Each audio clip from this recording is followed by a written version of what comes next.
The Detroit Tigers are taking a flyer on a pitcher that's coming off of rehab. And I'm telling you, it's the right move.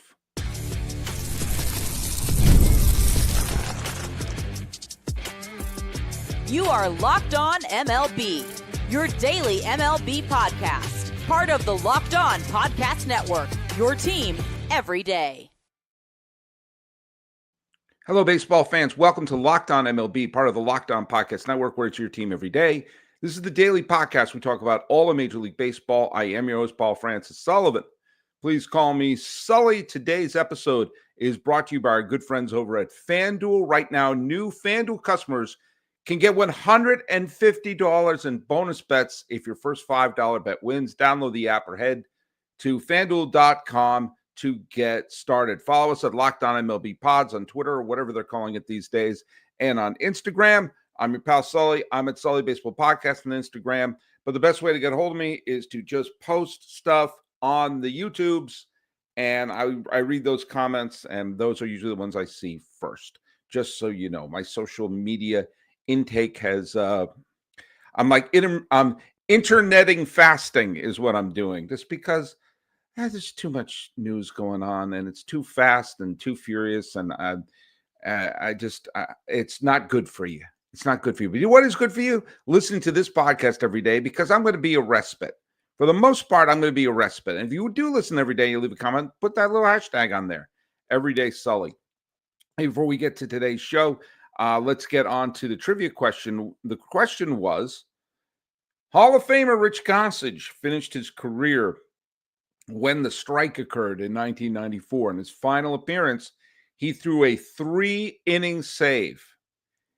What past MVP flew out and was the last out recorded by Rich Gossage in his career? And Scott Horstmeyer got it right. It was Jose Canseco. Jose Canseco was on the Rangers at the time, and Rich Gossage was on the Seattle Mariners at the time. And he got Canseco to pop up. And there you go. Gossage and Canseco were briefly teammates on the Oakland A's. Gossage, great pitcher, Hall of Famer, bit of a grump. How do you know he's a grump? The Yankees haven't retired his number. He's a Hall of Famer with a Yankee logo on his cap, and his number's not retired. And they retired everybody. I think they retired Luis Sojo's number. I think they retired Shane Spencer's number. I think they retired Paul Zavella's number, Mike Pagliarulo's number. Everyone's number is retired at Yankee Stadium, but not Hall of Famer Rich Gossage. Why? Because he's a grump. But he bounced around a lot at the end of his career. Wound up playing for the A's when they won the division in '92. Was teammates with Canseco there until they traded him to the Rangers, and then Canseco flew out. We're going to talk a little bit about the American League today as a whole and as a strategy. Piece of news came out today that I read. Leo Morgenstern wrote this on MLBTradeRumors.com, and it's reported that José Urquidy, I mentioned him the other day. José Urquidy signed a 1-year, $1 million contract, and according to the report here, it has an option, a $4 million option for 2026, and lots of incentives. It is an incentive-laden contract. Any team in baseball could have made this deal. The Rays, the Marlins, the Las Vegas, Sacramento, Oakland, Kansas City, Philadelphia A's, I'll bring them up in a little bit, could have signed José Urquidy. The Tigers decided to do so. There's a couple of reasons why it makes sense. Urquidy is obviously a talented pitcher. Has had a couple of pretty good years and was a member of a World Series champion team. And he is being reunited with Hinch, who was his manager when he played on the 2019 team that went to the World Series. The Astros went to the World Series, who lost to the Washington Nationals. Now, of course, the reason why José Urquidy is available, he hasn't pitched since the 2023 postseason, is he had Tommy John surgery, and he's been in rehab, and his contract ran out, and the Astros decided to not sign him. And so he's been, he's up for grabs, and he is probably not going to pitch until, probably best case scenario is midseason. And there you go. However, think about that for a second. If he comes back, and Urquidy was never an ace. I'm not this isn't picking up Justin Verlander in his prime, but he was a nice middle of the rotation pitcher. He had he gave a couple innings in 2022 when they won the World Series, pitched 164 innings in 28 starts. He came up in from the minor leagues and was effective when they went to the World Series in 2019. I mean, he gives depth to your pitching staff. And you're not asking him to be the ace. But here's the deal about the Tigers. They have Tarek Skubal. They have Jack Flaherty. They have one of the best pitchers in the minor leagues in Jackson Jobe. They have they have people like Kenta Maeda, and they have people like Reese Olson. They're not asking him to be the ace. They're saying, hey, at the middle of the year, we're going to have a guy come in and be a 4 or 5 starter. Give us a little pitching depth. And what's the thing that happens every damn year now, since scouts only look at he throw fast, me draft him? I know that's simplifying things a little bit, but obviously one of the reasons why we're having so many pitchers' arms break down is the only thing anyone's worried about is whether or not they can throw fast. The idea of a junk ball pitcher, the idea of someone who's throwing, off-speed stuff and out-thinking the batters instead of just chucking it is not really on people's radars anymore. So therefore, you only get people who throw fast and their arms are not designed to do it, and then their arms explode. And we're having more Tommy John surgeries a year than we used to have in a decade. Gee whiz, I wonder why. But towards the end of every year, the teams are like, oh, God, our pitchers are injured now. Well, now you're going to have someone coming off the deck to give them a little bit of depth in the second half of the year. And it's a pitcher who had success with this manager. It is a pitcher who knows this manager and isn't being asked to carry the team. This is a really smart move. And it has virtually no risk. $1 million is what, you're expecting to pay your backup catcher these days. It's just a fact.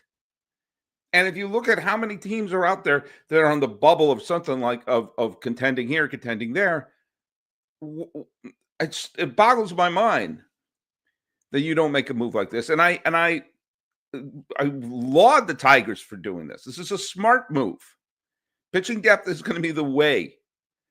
And also, giving a shot to an established major leaguer, I think, is a smart thing to do. I'm always, always, always going to err on the side of, well, you've done this before. Let's see if you can do it again. If it doesn't work, and it's even money that it won't, what was the risk? It didn't cost him a player, barely cost him any money. But if it does work, you have a number 3 or 4 starter who's going to show up around July, who's already that's a trade you don't have to make. If it works, it's like a deal you don't have to make. Another capable arm for the Tigers down the stretch. And let me tell you something, cousin. This is critical in 2025. This is critical because this is the year where a very simple strategy, simple thought that for some reason is controversial is going to come into play big time in the American League. And some unfortunate news from earlier this week is emphasizing live by this strategy, and it might be the difference between a memorable year that the fans have been wanting their whole lives and bupkis. Hey, let's hear from our friends over at FanDuel. When the game tips off, the NBA action is just getting started, and there's no better place to get in on the action than with FanDuel, America's #1 sportsbook. With FanDuel, you can place live bets throughout the game. So even if you miss the opening tip-off or want to bet on a big fourth quarter comeback, you can stay in the action. If you're looking for a bigger payout, you can even combine your live bets into a same-game parlay. Now, if I'm using that live betting feature, which I didn't last night, I really hope I was betting big time on Nikola Jokic last night, because he got like he was like a 20. He had an unbelievable game for Denver.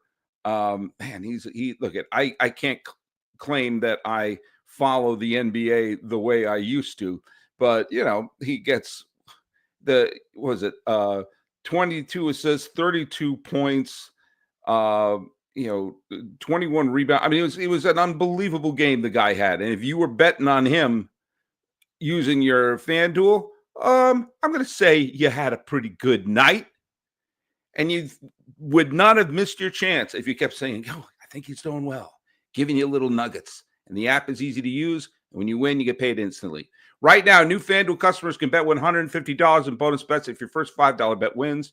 Just visit FanDuel.com to join today. That's FanDuel.com for your shot at $150 in bonus bets. Make every moment more with FanDuel, the official sports betting partner of the National Basketball Association.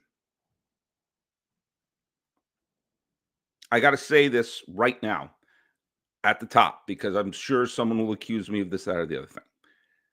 I acknowledge the fact that I'm a native New Englander. I acknowledge the fact that I grew up rooting for the Red Sox. By the way, happy birthday, Hall of Famer Jim Rice, one of my favorite players growing up. I can't sit here and claim to be a Yankee lover, okay? I will always be fair. I can't claim to be impartial, but I will be objective. I do not want Yankee players to get hurt. I don't want any players to get hurt. I want the best players on the field healthy at all times.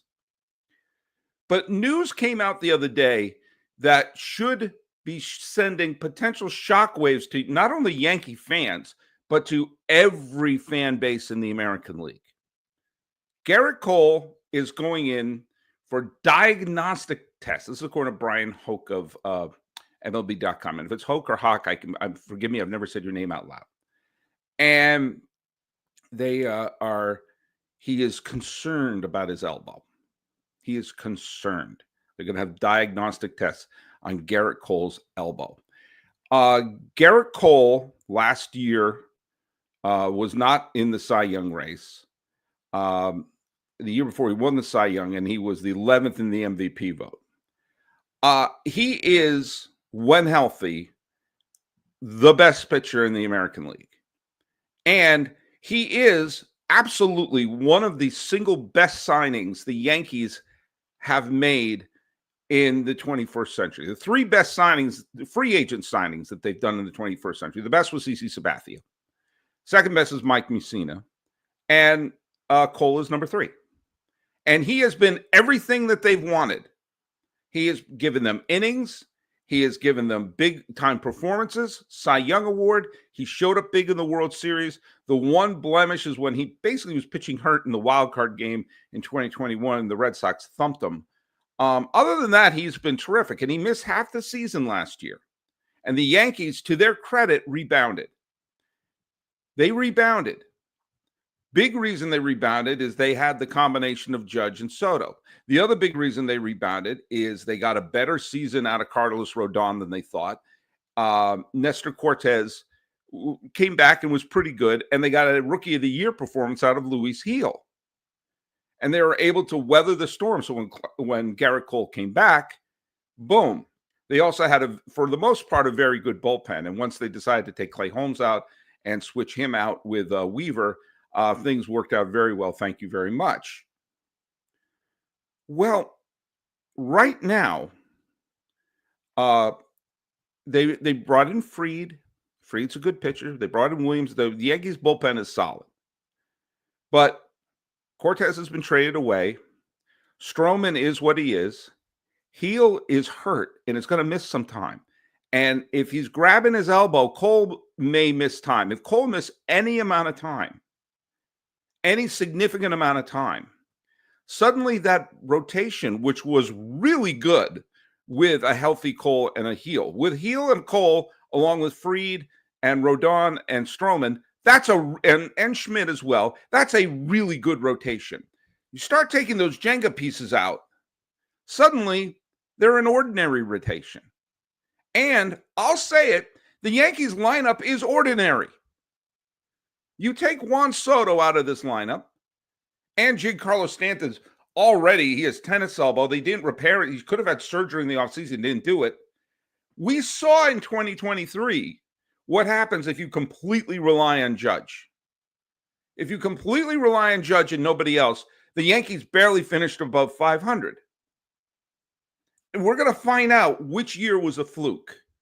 Was the 2023 season where they barely finished above 500 and looked like for a while they may finish under it? They had actually a pretty good September to get their nose above water. Was that the fluke? Or was last year everything clicking and them getting to the World Series and being 2 bonehead innings away from having a 3-2 lead in the World Series? Was that the fluke? One of those two was the fluke.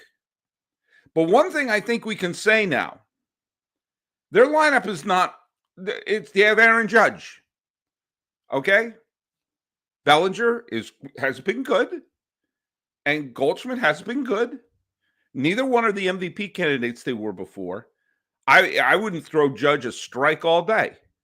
Prove it to me. And if their rotation is not great, that's going to strain the bullpen. Now, I'm not saying the Yankees are bad. I'm not saying the Yankees don't have a shot. They do have a shot. They're probably going to be a high 80, low 90 win team. They have a shot to win the division because it's the American League. I've said it before, and I will say it again. Every team in the American League, not called the Chicago White Sox, has a realistic, if not great, but a realistic chance to make the playoffs. Only the White Sox are out. And now it's clearer and clearer. If you remove Cole from this situation, from any amount of time, what makes the Yankees special? Put it down in the comments. If you're going to lose Cole for a significant amount of time and Stanton for a significant amount of time, write it down why they're elite. Why they're better than 88 to 90 wins. Enlighten me. Of course, things can happen. Sure, Rodon could turn around and win the Cy Young Award. Or Jason Dominguez could wind up becoming the second coming of Mike Trout. But that's probably not going to happen. Now, there's no other great team in the American League East, but that means if you're in that division, you think like, all right, let's fill our holes. We have a shot. And for so many teams whose fan bases are drooling to have that year, the way that the Royals did in 2015, the way that the Rangers did in 2023, where they finally won it all, this could be that year where there's a weird pennant winner. And when you have teams where there's a lot on the line for their fan base, the Mariners have a fabulous starting rotation. Fill that team. Fill all the holes on that team. It's the only franchise that's never gone to the World Series. This could be the year. This could be the year that you no longer spoil Mike Trout's time with the Angels. You don't believe me? Who's the great team in that division? The Astros? Are they still a great team? They're going to drop back from the 88-win team there. The Rangers, the Mariners, the A's. You can put together a year where things flip around. If you're a Royals fan, you got a superstar like Bobby Witt. You want to win that championship, get that out of the way. If you're a Minnesota Twins fan and you're looking up and you see you've not seen a World Series championship, Super Bowl, Stanley Cup, or NBA title, any one of those four, since the Twins won in 1991. This could be the year you do that. This could be the year where things dust off for Toronto and you convince Vlad Guerrero Jr. to stay, or Tampa Bay winning in a minor league ballpark, or the Red Sox turning it around, or the Orioles saying, hey, wait a minute, why don't we do something? Or if you're the Yankees and you find little ways to fill holes, you have to fill the holes because every single win will count more than ever. Every great team loses 50 games. Every terrible team wins 50 games, say for the White Sox last year. It's that 100 games in the middle. Don't lose dumb games because a game here or a game there is going to be the difference between the playoffs or not. I've mentioned this before. I'm going to mention it again, and it's clearer and clearer every single day. I'm not rooting for injuries, but since they're there, you cannot deny that there is nothing about the New York Yankees right now that screams elite. Nothing. I'm not saying they're bad, but look me in the eye and tell me why they're elite. You can't. There is no elite team in the American League right now. There is no great team in the American League right now. And with that in mind, they have to live by the simple philosophy that I've been screaming for years.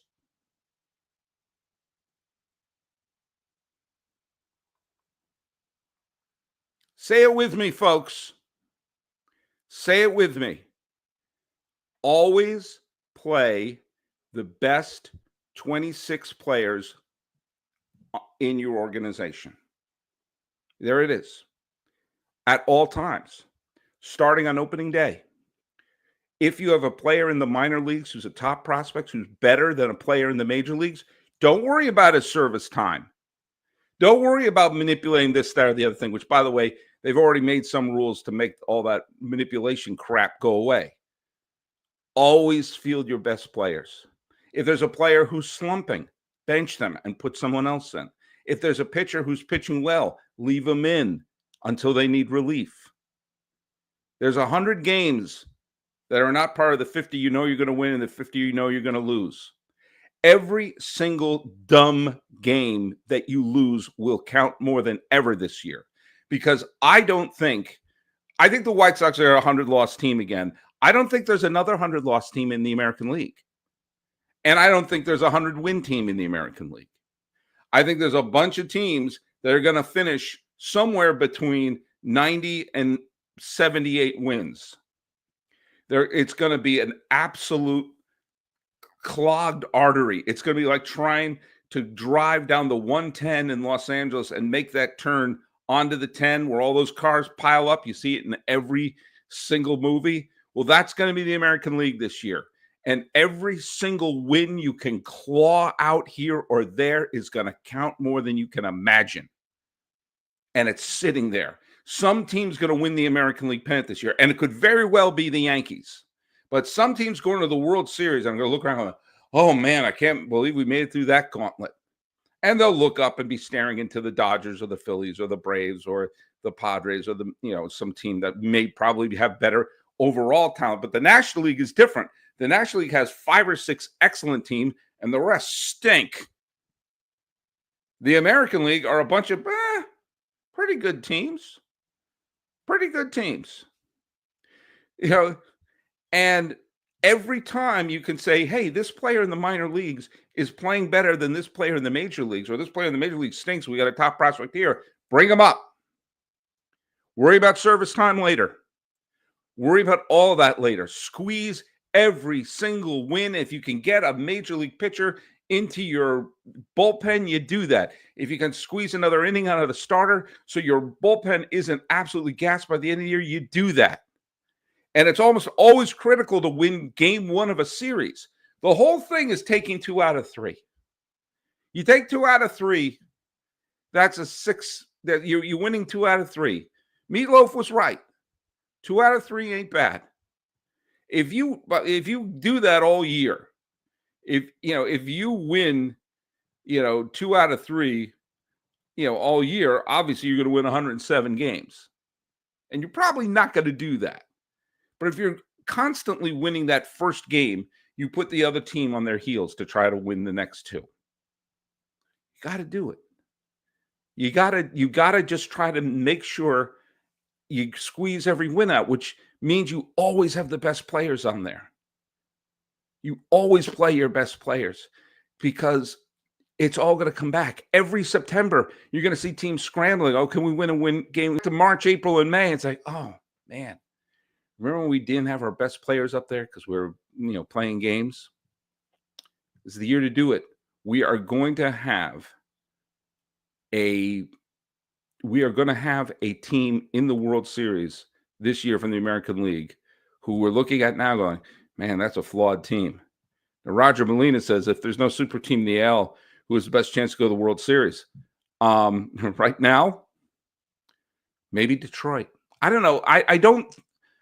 I mean, maybe I'd still pick the Yankees because they do have a lot of positives on their team. The Yankees still very well may be the team to beat. I just don't think they're not invincible, and they're very beatable. I might still pick the Yankees to win the pennant, but they're incredibly vulnerable. I do like what Detroit is doing. I've liked what Detroit's doing all offseason. They've been putting major leaguers on the field. They won 86 games last year. They nearly got to the league championship series. If Terrence Skubal didn't wet the bed in that game against Cleveland, they would have been the one to have their asses handed to them by the Yankees in the ALCS last year. The Yankees were a really good team last year. We can't take that away from them. They're vulnerable. The best chance? It might still be the Yankees, but that's just because they're kind of the leader until proven otherwise. But there's nothing about them that seems super elite right now. I like Texas. And if Seattle works on their lineup, I might pick them. Texas scares me because they're going to be healthy, and it's in every other year with Bruce Bochy. By the way, I always get hate messages from Las Vegas sports fans because of my time on Locked On A's. I got one on LV Sports Night 24 sent me something today. With the A's putting the Las Vegas patch on the jersey, will you now admit they are coming? You saw they put the little Vegas patch on there along with the patch for Ricky Henderson as the Sacramento A's are going to be playing their first year in their new home in Sacramento. Yeah, that really convinces me that they got a patch on their arm. That you know what? I never saw such commitment than a patch on an arm.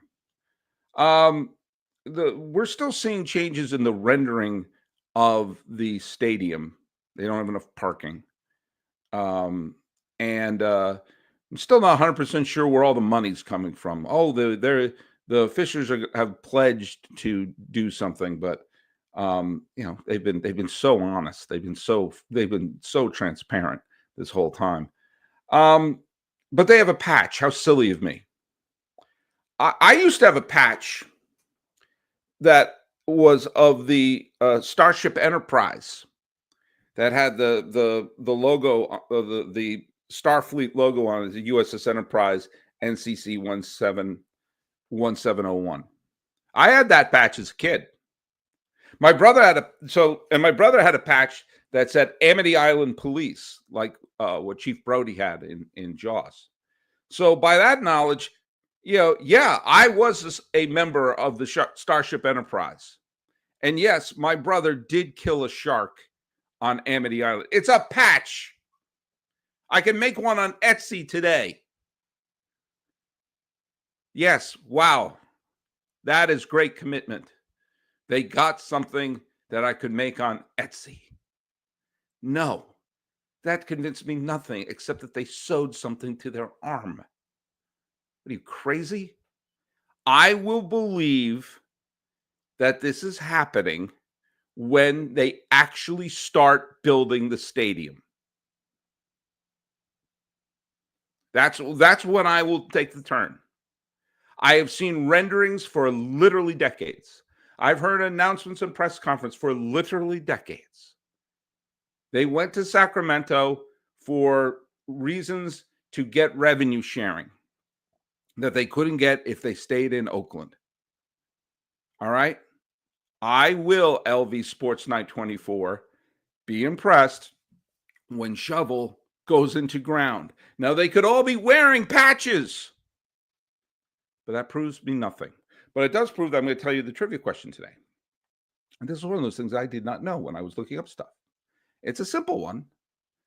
Who was the first American League left-handed pitcher to throw a perfect game?